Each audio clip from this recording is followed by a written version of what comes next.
왜곡의 결정적 사건 8가지입니다. 오늘이 그 첫째 시간인데 사마천의 사기의 역사 왜곡에 대해서 다루었습니다. 먼저 사마천 인물에 대해서 한번 알아봐야죠. 예, 영웅은 그 시대가 만든다는 말이 있습니다. 진왕 영정이 그 중국 전역을 통일하면서 시황을 이렇게 자처했죠. 이때부터 이제 지금의 그 중국, 그 차이나의 그 골격, 그 하드웨어가 이제 갖추게 되는데요. 이어서 이제 한나라 때에는 그 한족 또 한문이라는 말처럼 중국이라는 나라의 그 소프트웨어가 갖춰졌습니다. 이때부터 이제 본격적으로 이제 중화주의가 이렇게 시작하게 되는데요. 그런 중화주의 의식이 이제 자리 잡으면서 이제 한무제 때 이제 북방 원정과 동방 침략으로 이어집니다. 사마천이 이제 활동하던 시기는 바로 정확하게 한무제의 그 일생과 참 겹치는데요. 사마천은 그 태사령이었던 아버지를 이어서 태사령이 되고 한무제의 그 동방 원정 때 그 종군 기자로 쫓아갑니다. 따라서 이제 사마천의 그 사기에는 중화사관의 그 그늘이 짙게 이렇게 깔려 있었죠. 우리가 이런 이제 전후 사정을 알고 사기를 봐야지 제대로 옥석을 구분할 수 있고 또 공과를 논할 수 있다고 봅니다. 네. 사기는 이제 2000년 동안 중국의 그 역대 정권들이 편찬한 정사의 모범이고 효시다. 뭐 이렇게 표현하는 우리나라 학자의 글도 있는데요. 권소사님의 그 말씀대로 옥석의 구분 그리고 그 공과에 대한 평가를 잘 해야겠습니다. 먼저 개벽지의 그 서두를 보면은요, 지금으로부터 100년 전 그 구한말의 우리 교과서를 소개하고 있습니다. 1906년에 발행된 그 동국사략이라고 하는 교과서인데요. 제가 한번 좀 읽어보겠습니다. 태자 부루랄 진하의 하우시 도산회에 견하야 각국과 옥백으로 상견하고, 자, 이런 표현이 이렇게 나오는데요. 당군왕건께서 태자 부루를 보내서 중국 대륙의 홍수를 다스리겠다는 내용입니다. 지금의 교과서보다 당군 조선에 대한 기술 내용이 아주 소상하죠. 여기서 이제 그 특이한 것은 중국을 진하라고 표현했다는 점인데요. 진자는 이제 가지, 변방이라는 말이죠.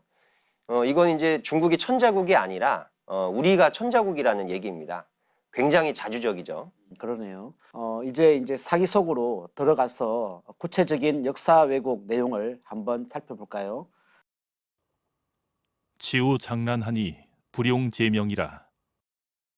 치우가 황제의 명을 따르지 않고 난을 일으키자 어시의 황제가 내 징사 제후하고 여치우와 전어 탕록지야하여 수금살치우하다. 황제는 제후들의 군사를 징발해 탕록의 들에서 치우와 싸워 마침내 치우를 잡아 죽였다. 금살치우, 사로잡아서 치우를 죽였다. 이건 완전히 이제 역사를 거꾸로 뒤집는 것입니다. 환단국이 이제 삼성기에서는 이거하고 정확하게 반대되는 그 기록이 있죠. 치우 천왕이 견염농지쇠 하시고 수포웅도하사 누기천병 어서 하시고 치우 천황께서 염제신농의 나라가 날로 쇠약해지는 것을 지켜보시고 드디어 웅대한 포부를 품고 여러 번 서쪽에서 천자의 군사를 일으키셨다. 우자 삭도로 진병하사 거유 회대지간 하시고 삭도에서 군사를 진격시켜 회수와 태산 사이의 땅을 점령하시고 급 헌후지임야에 직부 탕록지야 하사 금 헌원이 신지하시고 헌후가 왕위에 오르자 바로 탕록의 들로 진격하여 헌원을 사로잡아 신하로 삼으셨다. 두 사세의 기록이 정확히 반대가 됩니다. 자, 그럼 하나가 이제 거짓말을 하는 것이죠. 어디서 거짓말을 하고 있을까요? 이 사기의 주석을 다룬 그 사기 집회에 치우는 고천자라는 그 구절이 있는데요. 치우가 죽임을 당했다면 결코 천자가 될 수가 없었겠죠. 치우가 천자라고 했으니 헌원을 사로잡아 신하로 삼았다는 구절이 100% 진실임을 알 수가 있습니다. 그러니까 이제 사마천은 역사 사실을 뒤집은 데서 오히려 이제 한 발 더 나갔네요. 헌원이 치유를 사로잡았고 또 이제 죽였다고 했는데요. 아주 그 악의적이죠. 그게 이제 사실이라면 후대 이제 중국 왕조들에서 치유 천황을 전쟁 신으로 이렇게 받들고 제사 지낼 이유가 없지 않습니까?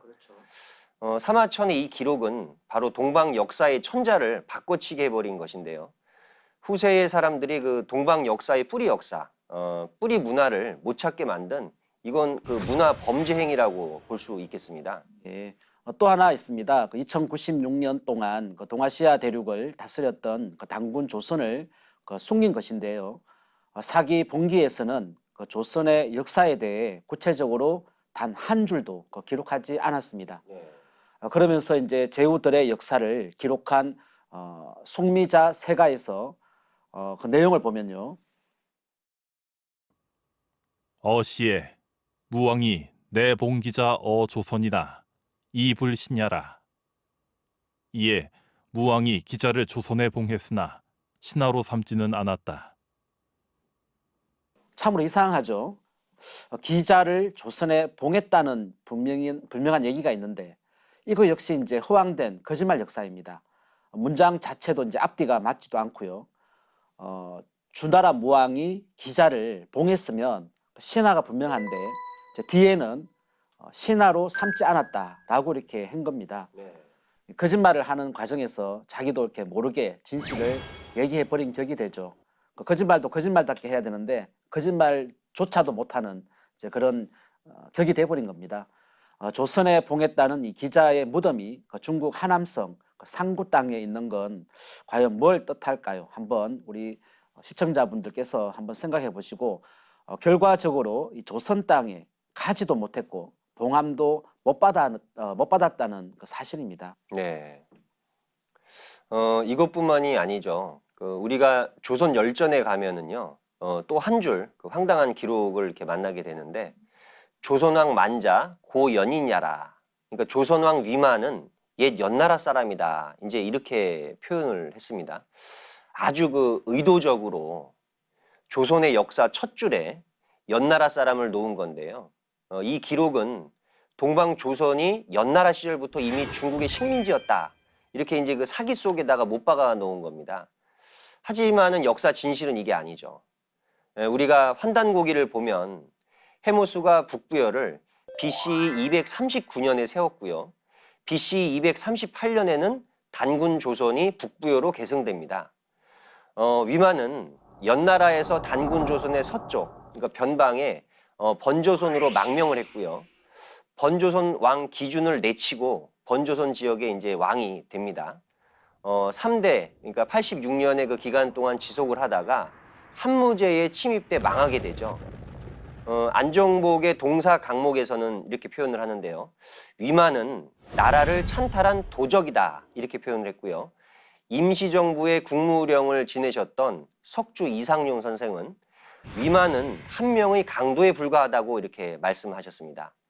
그러니까 결론적으로 이제 위만은 떠돌이 이제 도적인데 잠시 번조선의 그 강역을 차지한 그 도적을 그 현 교과서에서는 위만 조선이라고 해서 단군 조선의 계승자로 칭하고 있어요. 단군 조선의 마지막 왕으로 이렇게 부르고 있습니다. 이건 아주 얼빠진 그 역사 사기극에 놀아나고 있는 겁니다. 맞습니다. 어떤 사람이 자신의 집에 들어와서 그 자신의 아버지를 내쫓고 자기가 이제 아버지다라고 하면 그 자식들이 그 아버지라고 따르는 그 격이 지금의 우리나라의 역사라고 보는데요. 이 영향이 아직까지 우리에게 미치고 있는 겁니다. 지구촌 역사 교과서들도 동방 조선은 독자적인 천자관이나 우주관이 없는 나라고 우리나라를 이제 중국의 아류나 속국으로 알고 있는 실정인데요. 사마천의 그 붓대 장난이 이러한 역사 왜곡의 원흉입니다. 사마천 이후에 이제 한서, 또 삼국지, 호안서 등도 사마천의 그 기록을 그대로 이제 답습하고 있는데요.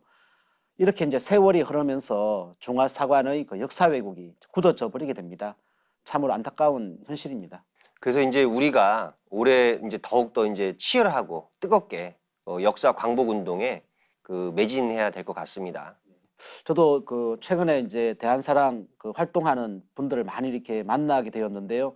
참 열심히 그 젊은 분들이 이렇게 하는 걸 보고 참 저 자신도 많이 부끄러우면서도 뭔가 의욕을 이렇게 되찾는 그런 계기가 되었는데 하여튼 우리 모든 우리 상생방송 시청자분들이 그 애국의 첫 길이 우리나라의 참 역사를 그 찾는 길임을 분명히 이렇게 아셔서 크게 역사 회복에 광복에 함께 참여해 주시기를 말씀드립니다.